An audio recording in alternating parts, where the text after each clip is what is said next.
అందరికీ నమస్కారం అండి. ఈరోజు కరెంట్ అఫైర్ 5/4/2026.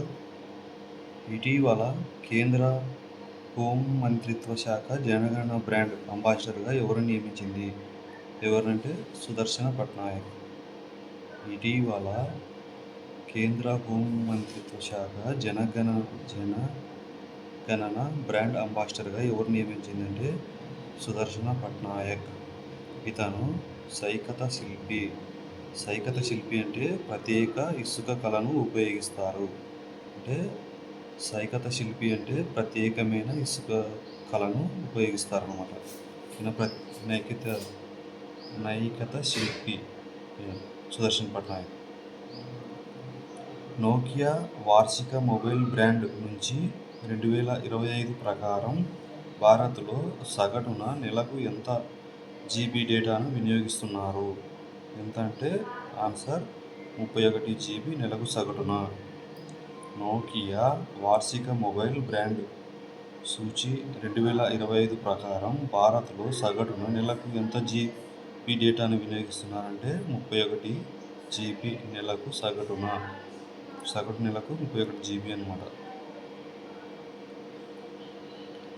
బ్యాంకాక్ పారా ఆర్చరీ టోర్నమెంట్ మహిళల కాంపౌండ్ విభాగంలో ఏ భారతీయురాలు ఇటీవల విజేతగా నిలిచింది?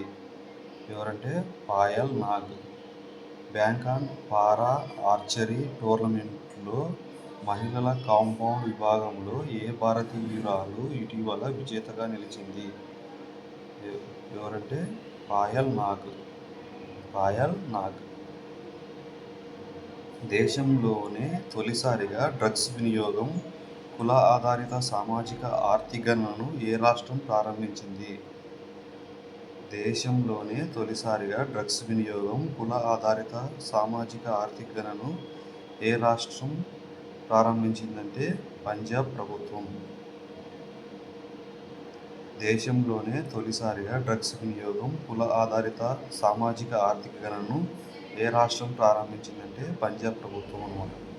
పంజాబ్ ప్రభుత్వం దేశంలో తొలిసారిగా డ్రగ్స్ వినియోగం కుల ఆధారిత సామాజిక ఆర్థిక గణనను ప్రారంభించిందన్నమాట.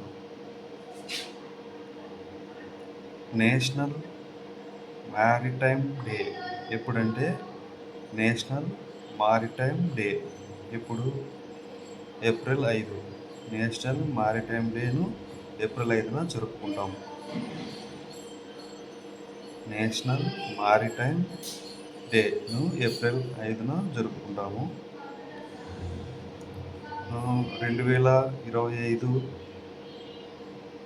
థీమ్ 2026 థీమ్ ఏమంటే maritime India empowering progress.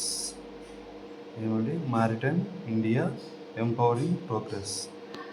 National maritime day 2026 theme ఏమంటే maritime India progress empowering progress.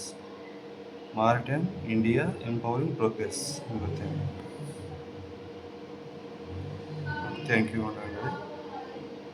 Okay, ఈ వీడియో నచ్చితే లైక్ చేయండి, షేర్ చేయండి, సబ్స్క్రైబ్ చేసుకోండి. థ్యాంక్ యూ అండి.